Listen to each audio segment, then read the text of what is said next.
Hi students, today we will study winds, storms and cyclones. So the intended learning outcomes or the agenda of this chapter would be to be able to recognize the causes and characteristics of wind, wind के causes and उसके characteristics को समझेंगे. We'll also understand the properties of wind की properties को हम समझने का try करेंगे. We'll also analyze wind current and its causes. Wind current और उसके जो reasons होते हैं उनको पढ़ेंगे. Describe the causes of thunderstorms, cyclones and tornadoes. हम लोग thunderstorms, cyclones और tornadoes क्या होते हैं, उनके reasons क्या होते हैं, उसके बारे में पढ़ेंगे. And we'll also list possible safety measures during natural calamities. अब जो नेचुरल कैलमिटीज हैं लाइक साइक्लोन टॉर्नेडो उनमें हमें क्या करना चाहिए will also study about that in this chapter. So air is something which we can not see but feel its presence. जो हमारी हवा होती है वो उसको हम देख नहीं सकते but we can feel it. It is present everywhere around us. It is essential for the survival of plants and animals. ये हर जगह प्रेजेंट होती है और ये प्लांट्स और एनिमल्स के सर्वाइवल के लिए बहुत इम्पोर्टेंट होती है. Moving air helps us to do many other activities such as flying a kite और मूविंग अ सेल बोट. जो मूविंग एयर होती है मतलब चलती हवा, हवा जो चलती है, चलती हुई हवा is very helpful to do many other activities, जैसे पतंग उड़ाने के लिए या फिर एक बोट चलाने के लिए. उसी के कॉन्सेप्ट से ये चीजें होती हैं. और ऐसी मूविंग एयर में आप और क्या क्या कर सकते हो, ऐसी कुछ एक्टिविटीज के बारे में सोचो. Meanwhile, let's start reading up the chapter and what we want to achieve. Natural resources such as air, water, wind and light are essential for our survival. Natural resources जैसे कि air, हवा, water पानी, wind and light और रोशनी, ये हमारे क्या होते हैं, essential होते हैं हमारे जीने के लिए.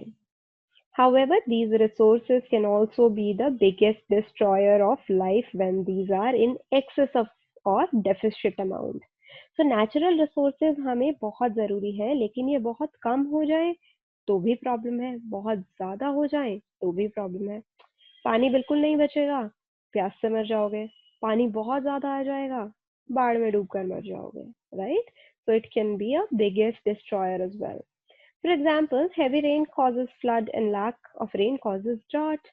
बहुत तेज बारिश हो तो क्या हो जाता है, बाढ़ आ जाती है. एंड बहुत कम बारिश हो तो सूखा पड़ जाता है. Just like water in the form of heavy rain, air is sometimes quite dangerous when it blows with high speed. भारी रेन की तरह ही अगर हवा बहुत तेजी से चलने लग जाए तो वो भी डेंजरस हो सकती है. तो हम हवा के बारे में या विंड के बारे में इस चैप्टर में पढ़ेंगे. You must have seen the leaves of trees fluttering when air blows. जब पेड़ के पत्ते हिलते हुए देखे हैं ना, बहुत तेज से जब ऐसे हवा चलती है, गिर भी जाते हैं पत्ते, right? The moving air is called wind. हवा, एयर जो हमारे सराउंडिंग में है और वही अगर मूव करने लग जाए तो उसे हम विंड बोलते हैं. Air when moves with high speed, जब हवा बहुत तेजी से चलने लग जाती है तो उसे हम स्टॉर्म बोलते हैं, आंधी बोलते हैं. A storm may be devastating in nature, causing severe damage due to its force and strength. बहुत तेज आंधी चलती है तो बोलते हैं ना घर में घुस जाओ, बाहर नहीं जाना. It can cause damage, right? बहुत severe damage. Thunderstorm is generally accompanied by thunder and lightning due to monsoon. A thunderstorm, as the name suggests, it has thunder plus storm. So इसमें क्या होता है आपका, एक thunder होता है because thunder बिजली and lightning, जो कड़कड़ाती बिजली होती है वो, उसकी वजह से हम इसे thunderstorm बुलाते हैं और ये मानसून में होती है. All right, let's understand why wind is caused. What is the reason? Wind is caused by the uneven heating of the Earth's surface by the heat of the sun. तो जो अर्थ का सरफेस है वहां पे uneven heating होती है। Uneven heating मतलब हर जगह पर इक्वल हीटिंग नहीं होती, कहीं पे सन रेज कम पड़ रही हैं या सन का इम्पैक्ट कम है, कहीं पे सन का इम्पैक्ट ज्यादा है, अकॉर्डिंगली देयर बी मोर और less heat in in on the surface. So उसको अनइवन हीटिंग बोलते हैं। This is due to earth tilt and spherical shape. different regions of the earth surface receive different amount of heat। ऐसा क्यों होता है? क्योंकि अर्थ का जो शेप है वो टिल्टेड है और स्फेरिकल है। Earth is spherical, right? हम बोलते हैं अर्थ, हमारा अर्थ गोल है, तो उस वजह से हर जगह पे हर इवन अमाउंट या फिर इक्वल अमाउंट ऑफ हीट नहीं आती, हर जगह डिफरेंट अमाउंट ऑफ हीट आती है। तो उसकी वजह से हीटिंग कैसी हो जाती है? Uneven. Thus, the temperature of the Earth's surface near equator gets heated up more than the near geographic poles of the Earth। तो आपका जो इक्वेटर होता है ना, अर्थ का इक्वेटर, जो मतलब आपका ये अर्थ है, अर्थ में बीच में एक इक्वेटर होता है, वहां पे आपकी हीट ज्यादा पड़ती है, जबकि जियोग्राफिकल पोल्स जो होते हैं top and bottom, I mean if you see earth का equator and all, let me just show you one. Right, if you see in this image, this is equator। तो equator के पास आपकी heat ज्यादा होती है, and this is north pole and this is south pole. Poles पे आपकी heating कम होती है, and you know also poles are very cold, right? तो बिकॉज ऑफ दैट आपका अनइवन हीटिंग रहता है। So as a result, air near the equator gets warmer than the air in the polar region। So आपका equator के पास की जो air होती है वो हॉट होती है या वार्म होती है जो पोल के पास होती है उसके कंपैरिजन में। The hot air being lighter than cold air expands and rises up। So you must be knowing this। जो हॉट एयर होती है वो क्या होती है? वेट में लाइट होती है, और और वो एक्सपैंड करती है और ऊपर की तरफ होती है हमेशा। एसी ऊपर लगते हैं क्योंकि वो ठंडी हवा आती है, तो वो हैवी होती है, तो वो कंपैरेटिवली नीचे जाती है। एंड हीटर्स आप जमीन पे रखते हो क्योंकि वो हॉट टेम्परेचर क्रिएट करती है, उससे एयर हॉट होती है और वो एक्सपैंड होती है और ऊपर की तरफ राइज करती है, right? So the cool air moves from nearby regions to occupy the vacant space near the region of hot air।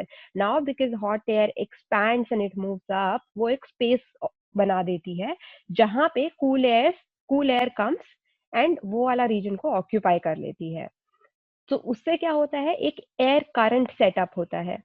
अभी एक हाई टेम्परेचर हुआ, एयर ऊपर उठने लगी, कोल्ड एयर इधर से ये स्पेस ऑक्यूपाई करने के लिए इस तरफ आने लगी, तो इसकी वजह से क्या हुआ? उसकी थोड़ी स्पीड बन गई, तो इसकी वजह से करंट सेटअप हो जाता है and air begins to move from one place to another. तो आपकी कोल्ड रीजन से हॉट रीजन की तरफ एयर मूव करने लगती है। सो इस वजह से आपकी विंड कॉज होती है। तो विंड कॉज या विंड का रीजन क्या है?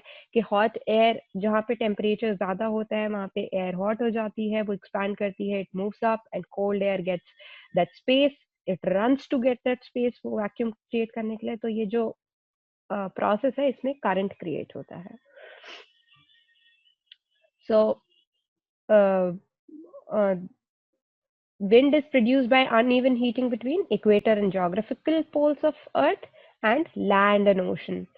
सेम लैंड एंड ओशन पे भी सेम प्रोसेस होता है।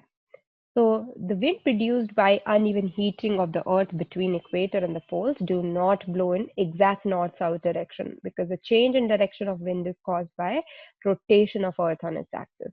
So don't understand always, or don't make a notion that earth between equator and pole always it will run in north-south direction। No, because it the direction can change, which is the reason for what is अर्थ अपने axis पे भी rotate करता है, तो वो factor भी consideration में आके डायरेक्शन चेंज होती रहती है। And apart from this, if you see this winter monsoon, summer monsoon में एयर इधर से लैंड पे मूव कर रही है, विंटर मानसून में बिकॉज इट इज कोल्डर इधर से ओशन की तरफ मूव कर रही है, and then you see, I mean there are different ways the air is moving. This is the direction of wind। Now during summer season in northern hemisphere, the land becomes very hot as compared to the ocean. So summer monsoon में क्या होता है, जो आपका northern hemisphere होता है, if you want to see here, this is northern hemisphere, okay, northern hemisphere, equator के north में is northern hemisphere. Northern hemisphere में आपका लैंड बहुत हॉट हो जाता है ओशन के कंपैरिजन में। तो हॉट एयर क्या होगी, आपकी एक्सपैंड होगी, and moist air about the ocean begins to blow towards the land.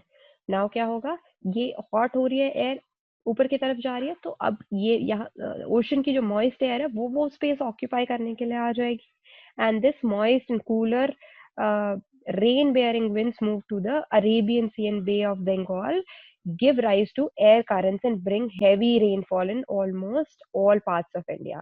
How it have summer के बाद भी से ना रेनी सीजन आता है, कैसे आता है, यहाँ पे एयर एक्सपैंड हो रही है, वो मूव कर रही है, ये मॉइस्ट एयर क्योंकि ये कंपैरेटिवली कोल्डर है, this starts moving towards the land, और बिकॉज ये मॉइस्ट है, इसका water starts draining here, I mean that is called the heavy rainfall.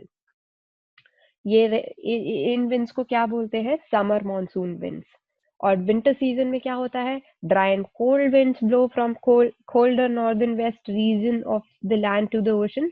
अब विंटर में ऑपोजिट होता है, दिस इज कोल्डर, तो फिर ये वाली एयर आपकी, ये वाली हॉट होती है, ये एक्सपैंड होके मूव करती है, और ये वाली उसको ऑक्यूपाई करने लगती है। तो ये जो एयर है यहाँ पे मॉइस्चर नहीं होता है, it will be cold, so it will be dry and cold winds blow, and these winds cause rain in coastal Tamil Nadu, whereas the rest of the country receives limited rain, and this is called winter monsoon rains. तो अब क्या होता है ऐसी situation में, obviously because यहाँ पे तो ड्राई एंड कोल्ड एयर है, towards the Tamil Nadu region here, towards this place, this rainfalls happen, so that is called winter monsoon rains. You must have noticed अभी दिसंबर में हुआ था। Air pressure, we know that the air is a mixture of several gases. अब air pressure क्या होता है? To understand that, we need to understand what is air. Air is a mixture of several gases. बहुत सारे gases का mixture is air. The molecule of gases in air is continuous motion. Now जो ये gases के जो molecules हैं, ये continuously move करते रहते हैं आपके air में. When the air is confined in a container like balloon or football, the molecules collide with each other. अब ये क्या होंगे, जब ये एक कंटेनर में हम इस एयर को रखेंगे, जैसे आप बलून में एयर फिल कर देते हो ना, या फुटबॉल में एयर फिल कर देते हो, तो ये मॉलिक्यूल्स क्या करते हैं, क्योंकि मूव करते रहते हैं तो एक दूसरे से टकराते रहते हैं. However, molecules located near the wall of the container collide with the wall as well. तो अगर आपका कोई कंटेनर है, उसमें बीच में बहुत सारी एयर है, air will collide with each other, जो वॉल के पास वाली एयर है वो वॉल के साथ कोलाइड करेगी. सो ये कोलिजन होता है, जो collision of these molecules exert a force on the area of wall. इससे क्या होती है, फोर्स लगती है, that the exert a net pressure on the wall of the container. ये जो सारा प्रेशर मिला के होता है, ये आपका वॉल पे एक नेट प्रेशर की तरह एक्ट करता है. This pressure is called air pressure. Okay, and that is the reason why balloon inflates when we blow air into it.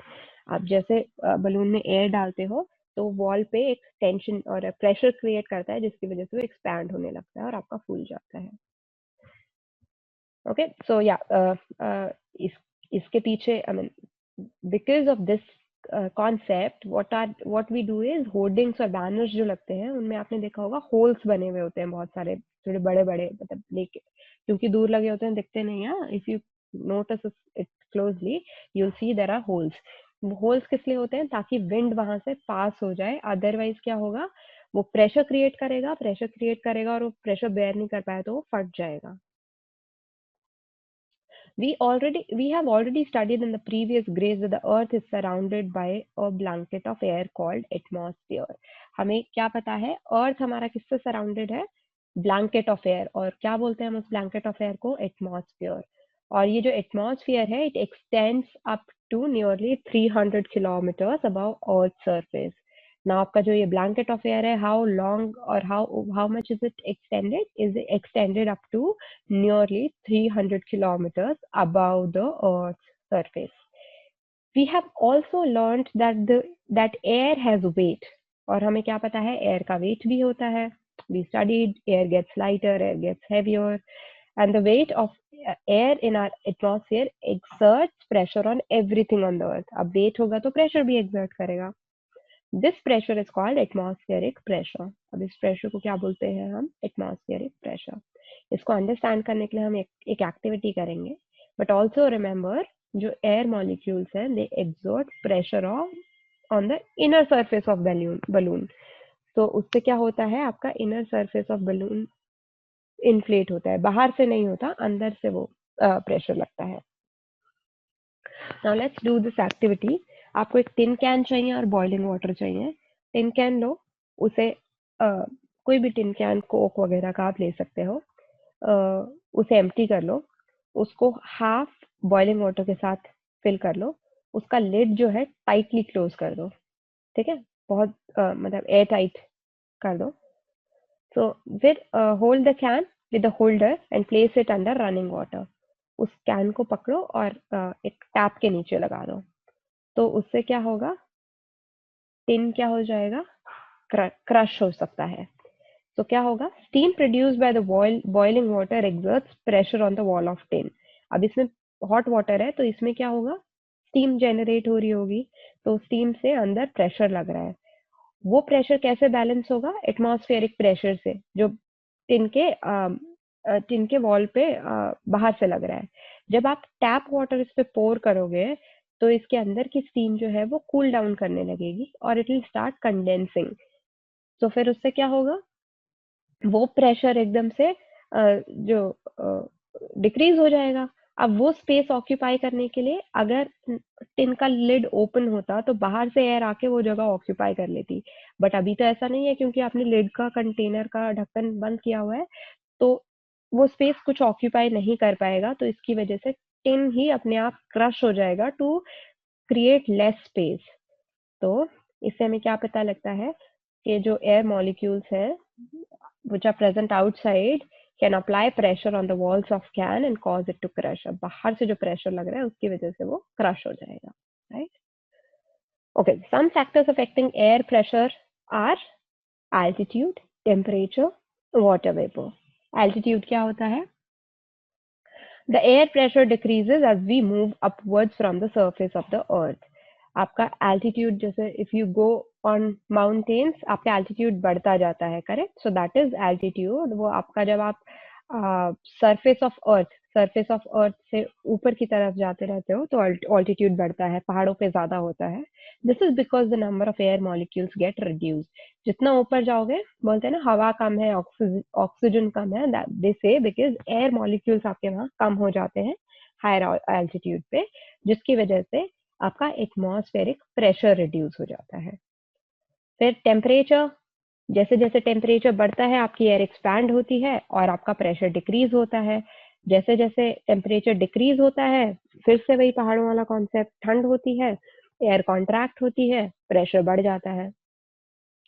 Water vapour, जब ह्यूमिडिटी ज्यादा होती है तो एयर प्रेशर लेस होता है, क्योंकि मॉइस्ट एयर होती है, लेस डेंस होती है ड्राई एयर से, तो वो लेस प्रेशर अप्लाई करती है.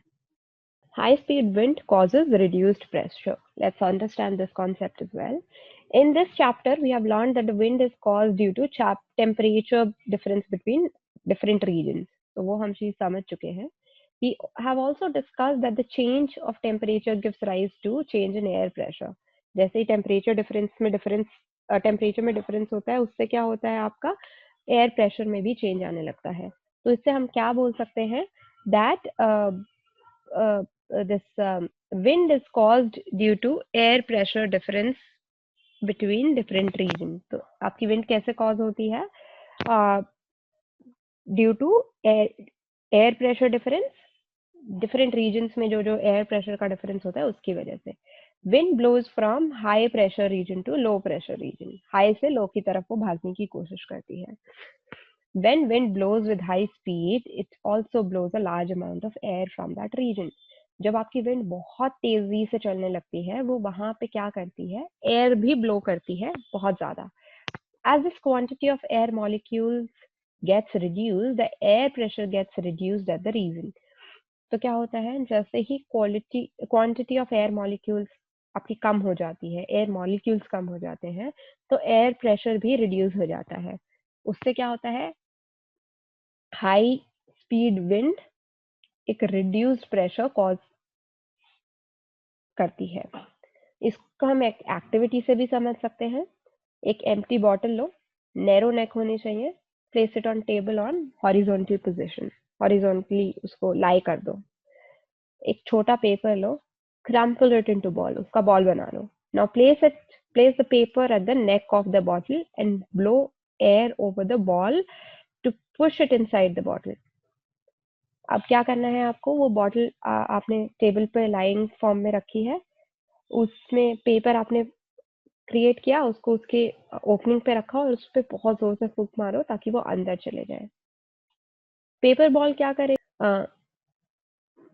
करेगी, paper ball will move from one place to another. वो बॉटल के अंदर चली जाएगी, क्योंकि नेक पे आपने रखी है, नेक पे मतलब बॉटल के अंदर, वो अंदर से इधर उधर मूव करने लग जाएगी प्रेशर की वजह से. हो सकता है वो come out from the bottle's neck, बाहर भी आ जाए प्रेशर की वजह से, लेकिन वो अंदर नहीं जाएगी, but it will not go inside the bottle. जब हम उसके अराउंड एयर ब्लो करेंगे, एयर क्या है, बहुत तेज स्पीड से चलेगी. सो उससे क्या होगा, एक लो प्रेशर क्रिएट हो जाएगा बॉल के अराउंड, बॉटल नेक में. So pressure inside the bottle will start getting more than the pressure outside the bottle. तो अंदर से भी वो हवा बाहर की तरफ आएगी और वो पेपर को बाहर निकाल देगी. Moving air and lift. Moving air reduces the air pressure. अब मूविंग एयर जो होती है, हवा जो चल रही होती है, उससे एयर प्रेशर कम हो जाता है. जब एयर आपकी ब्लो करती है ओवर और below an object, the air pressure gets reduced over or below the area of the object. जहां भी एयर ब्लो कर रही है वहां पे प्रेशर रिड्यूस हो गया, ओवर तो ओवर, बिलो तो below. As a result, pressure difference gets created between the two opposite sides of the object. इससे क्या होता है, प्रेशर जो एयर का प्रेशर है वो दोनों तरफ डिफरेंट हो जाता है. This pressure difference provides a lift and moves the object from low pressure area to high pressure area. इससे जो आपने ऑब्जेक्ट्स मूव करते हुए भी देखे होंगे ना, तो उसकी वजह से वो आपके ऑब्जेक्ट्स मूव करते हैं. एक strip of paper low, 20 centimetre long, 3 centimetre wide, मतलब ये आपका जो होना चाहिए, इट हैज टू बी और रेक्टेंगुलर शेप पेपर. अपने हाथ से उसे मुंह में पकड़ो, blow air over the paper, ऊपर उसके एयर ब्लो करो. तो क्या होगा, जो आपका स्ट्रिप ऑफ पेपर है, it will start moving, begins to move up. When you blow air over the paper, it reduces the pressure in the area just above the paper. So what you have to do is, the air pressure below the paper gets greater than the over the paper. So इससे क्या होगा, paper lift create हो जाएगा. So ये आप activity करके देख सकते हैं. Characteristics of wind we'll study now. What are the characteristics of wind? A wind has two characteristics: wind speed and wind direction. They play an important role in the formation of the natural phenomenon like thunderstorms, cyclones, tornadoes, जो हम इस chapter में बाद में पढ़ेंगे. अब ये जो घटनाएं हैं, थंडरस्टॉर्म जो आपकी बिजली कड़कती है और तूफान आंधी आता है, साइक्लोन जो आपका समुद्र में आता है, टोर्नेडोज जो हवा के प्रेशर से जो राउंड टोर्नेडो क्रिएट होते हैं. तो ये समझना बहुत जरूरी है हमारे लिए. How can we measure the wind speed and how can we determine wind's direction at a place, to understand these things. So wind speed क्या होती है? Wind speed is measured by an instrument called anemometer. So what is it called? Anemometer is a device which calculates or measures the speed of air or wind. It consists of 3-4 cups mounted on a rod that can rotate freely on its axis. कैसे बना हुआ होता है? 3 या 4 cups होते हैं जो mounted होते हैं एक रॉड पे होते हैं और वो फ्रीली रोटेट कर सकते हैं, हवा आएगी तो वो रोटेट कर पाएंगे। The greater the speed of wind the faster with the cup rotate, obviously हवा तेज होगी तो वो जल्दी जल्दी घूमेंगे। And a scale is placed at the bottom of the anemometer which records the speed of the wind, जो भी आपको डिफाइंड यूनिट होती है। तो इस तरह से 3 या 4 कप्स माउंटेड होते हैं। अब जिस डायरेक्शन में हवा चली है जल्दी जल्दी रोटेट करेगा, और ये एक नीचे ये रॉड क्या होती है आपकी स्केल से एसोसिएटेड होती है, वहां पे आप स्पीड कैलकुलेट करते हो। विंड डायरेक्शन कैसे कैलकुलेट मेजर करते हैं? The direction of wind at all places can be found by an instrument called weather vane. Weather vane और विंड वेन, इसको हम क्या बोलते हैं? वेदर वेन या विंड वेन। उससे क्या होता है? एरो शेप्ड होता है, ये आप एरो देख रहे हो। अब जिस डायरेक्शन में आपकी एयर मूव करेगी उस डायरेक्शन में ये पॉइंट करने लग जाएगा। तो एरो शेप्ड वेन इसके सेंटर पे आप लगा के रखते हो, जो कि वर्टिकल एक्सिस पे आपका मूव कर सकता है फ्रीली, वर्टिकली नॉट हॉरिजॉन्टली। जब विंड आपकी सफिशिएंटली स्ट्रांग होती है जो इनको मूव कर सकती है, तो ये एरो होती है, ये इस डायरेक्शन में पॉइंट करता है जिस डायरेक्शन में आपकी विंड पॉइंट कर रही है। और ये समझने के लिए कि कौन सी डायरेक्शन है, हम लोगों ये वेदर वेन पे आपके डायरेक्शन भी लगे होते हैं, north north south west east. तो वो आप देख सकते हो from this vane currently if you see north to south आपकी वेन इस इमेज में मूव कर। नाउ अब तक हमने क्या पढ़ा? Wind blows from a region of high pressure to a region of low pressure, high से लो में मूव करती है। हॉट एयर एक्सपैंड करती है और राइज अप ऊपर की तरफ जाती है, जबकि कूल एयर कॉन्ट्रैक्ट करती है और नीचे की तरफ जाती है। High speed wind are accompanied with reduced pressure. High speed wind जो होती है आपकी वो कैसी होती है? वो उसमें आपका प्रेशर क्या होता है? रिड्यूस्ड होता है। फिर विंड की दो कैरेक्टरिस्टिक्स होती है, विंड स्पीड और विंड डायरेक्शन। और विंड स्पीड हम कैसे कैलकुलेट करते हैं? एनीमोमीटर से। विंड डायरेक्शन हम कैसे कैलकुलेट करते हैं? वेदर वेन या विंड वेन से। Let's do the questions to understand how good we learned it. Wind is caused due to uneven heating of the Earth's surface. We have read it. Air moves from the region of low temperature to the region of high temperature. Yes, we have studied that as well. Air moves from a region of high pressure to the region of low pressure. We just read it. The atmospheric pressure increases as we move upwards from the surface. Altitude बढ़ेगा तो हमारा air pressure भी बढ़ेगा. Moving air reduces the air pressure. Moving air से आपका pressure क्या होता है? Reduce हो जाता है.